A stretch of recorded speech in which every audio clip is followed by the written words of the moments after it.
ప్రచార కమిటీ నాయకత్వంలో జోన్ 4 సమావేశం జరిగింది. కాకుమాను రాజశేఖర్ గారు, బూచేపల్లి శివప్రసాద్ రెడ్డి గారు ఆహ్వానం మేరకు ఈ సమావేశంలో పాల్గొనాలనే ఉద్దేశంతో ఇక్కడ రావడం జరిగింది. ఆ సమావేశం దిగ్విజయంగా పూర్తయింది.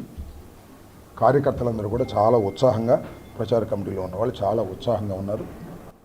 వాళ్ళందరూ ఎట్టి పరిస్థితుల్లోనూ రాబోయే కాలంలో గట్టిగా పనిచేసి రాష్ట్రంలో కూటమి ప్రభుత్వాన్ని కూల్చి జగన్మోహన్ రెడ్డి గారి ప్రభుత్వాన్ని తీసుకురావాలనే పట్టుదలతో పనిచేయాలనేటువంటి స్పృహతో వారు కనిపించారు.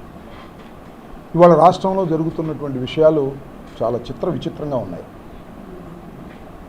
ఒకటి, రాజకీయ పార్టీ మీద, ప్రత్యర్థి పార్టీ అయినటువంటి వైఎస్ఆర్ కాంగ్రెస్ పార్టీ మీద రాజకీయంగా ఎదుర్కోవాలనేటువంటి ఉద్దేశం చంద్రబాబు నాయుడు గారికి లేదు.